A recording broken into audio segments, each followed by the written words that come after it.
How's it going, YouTube? Coming to today with another video, and today, guys, the video is going to be the Tenpai Problem. I have seen countless posts about this deck in the past couple days. It is now all over Master Duel. The deck is a problem, and a lot of people would direct it toward being a skillless deck and just not fun to play against, doesn't promote any healthy gameplay, anything for the game. So let's go ahead and talk about that and why that is. If you want to go ahead and check out my sponsors over on Imperium Duelist, Dragonshield, Gem, Cloud, RW, Grimoire, definitely go ahead and do so all down below in the description, as well as check out my Twitch, my Twitter, and subscribe to the channel if you haven't already. Without further ado, let's hop right on into a replay to start. So in the recent regional that I topped, there were 5 Tenpai opponents. I did end up losing to the last one, but this was a very real scenario that happened to me round 7. This was my end board. This is a Solic. My opponent goes main phase L-Storm, call monster. I had to negate this, so I was like, sure, Toad, I'll take it. He goes Duster. Unfortunate, but there's not a whole lot I can do about that, right? So we're going to go ahead and activate the Solic and the Scream here, and go ahead and recur the Rhino and the Solic. When the Toad gets tributed, I do add back a tier cache here, so I have a couple cards in hand alongside the cards that I ended with. So I have like 5 cards in hand right now. I'm like, all right, playing against Tenpai, I'm pretty sure I'm still okay at the moment. Let's see what the next action is. Next action, Raigeki. So now I'm like, welp, that is the entire board. It was Duster, Storm, then Raigeki, and if I look at their hand, Pydra and Summoning. This wasn't an Ash, it was something different. I don't remember what it was, so just disregard this. But their hand was perfect. They had individual board breakers, Pydra, Summoning. Just beside myself with this, right? So I had to think on the fly here, dump a beast, dump a Merly off of the Sprint, draw a card, and make a Winda, to which my opponent did pass. So that was something where I did end up winning that match, but if you don't have just an absolute shutout thing that you can do, you kind of just lose, which is unfortunate, and there's not a whole lot of preparation that you can do for that besides something crazy like a Naturia Beast or flipping the one of Annie spell, right? Now Tenpai does get a lot more frustrating moving forward because we now have Fualos on top of Perulia and Impulse. So Impulse is a solemn warning from hand, which is already pretty crazy, and it doesn't really hurt the deck at all. They can't use things like Heretic Sphere, and if they want to Fualos, they have to do it immediately before the Impulse.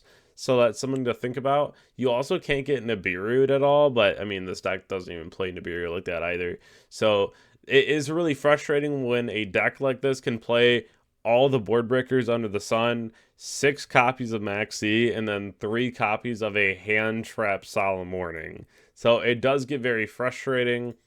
The other thing, though, is the fact that there is Darkhold, Duster, Lightning Storm, Raigeki, whatever kind of board breaker you want to play, including things like Droplet, that will be around on top of some pretty crazy hands. I think that the most frustrating thing about this deck here is going to be Sangan Summoning and then Transcendent, because not only are they unaffected in the main phase, you make the Transcendent in the main phase, so when you go battle phase, they can't activate anything, so you just activate Kaiman in the battle phase, and then you just utterly kill your opponent.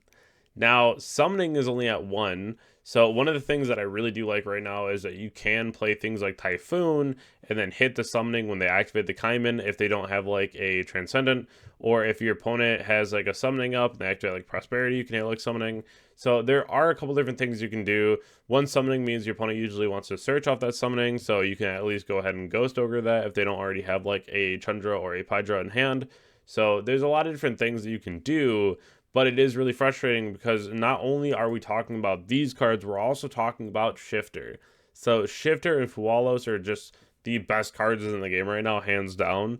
And it's really crazy that one deck can run 12 of the most broken cards in the game right now. And that's why people call this negative skill expression, because you could literally not know what you were doing and just accidentally trip, stumble, and fall into a top cut at a YCS or a Nationals with this deck.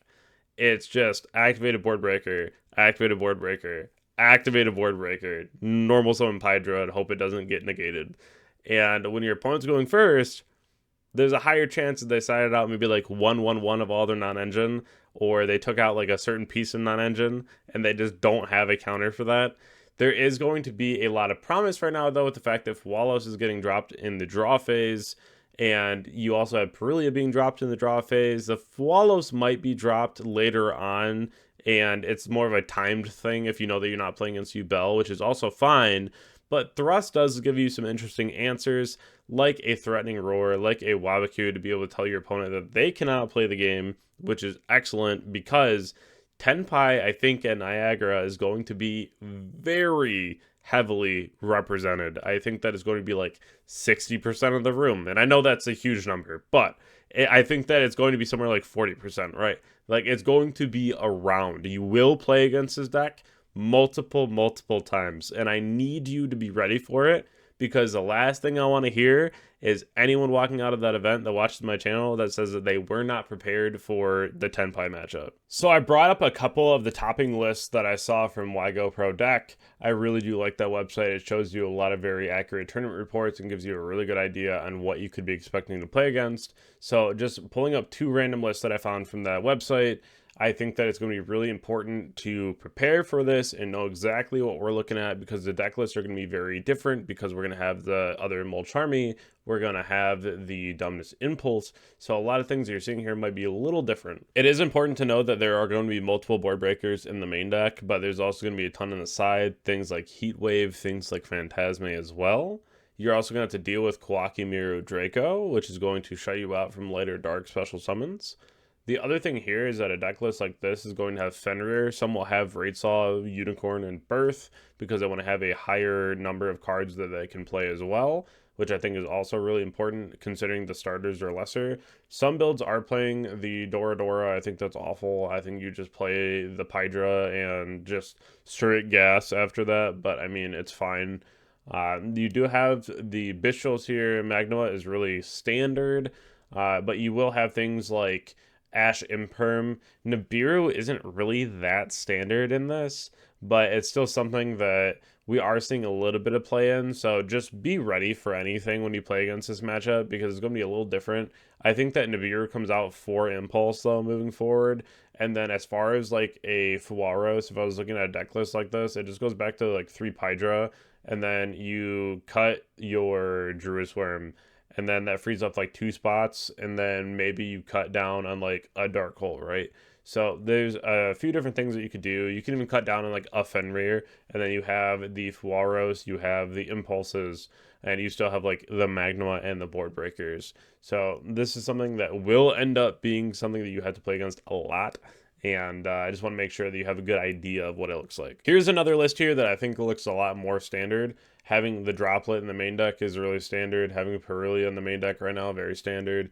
I think that it will just end up being like 3 and 3 for both Molcharmies anyway. I was playing this deck online the other day, and it was just so free when you're playing both. Some people cut down the Fadra to 1. I think playing 2 is just necessary. If you open it, or you have it at an unopportune time, or it's in your graveyard and you can't bite it back, that sucks. So playing 2 Fadra is definitely just correct. But even looking at like the extra deck here, you can see it's mostly just the same. Samurai Destroyer for Yubel, Meteor Burst for all the other matchups, especially the Mirror. It's really good for battle phase shenanigans. Just Transcendent alone, though, is so broken. But overall, though, I think that this deck is really insane. I don't think it should have as many usages as it does. It'd be really interesting to see if they ever re-limited Regeki and re-limited Dark Hole, just to be able to stop the board break side of this and made the deck be a hand trap deck. Because I feel like if Tenpai was like hand trap Tenpai, it'd be less toxic. But I think the fact that it has so many board breakers, as you saw in the replay, my board got broke 3 times before I was like, all right, I'm just hitting the emergency button. I'm summoning Window. We're going to pray for the best, you know? I think that this deck needs to die because we don't need this deck being around much longer, especially with how toxic it is.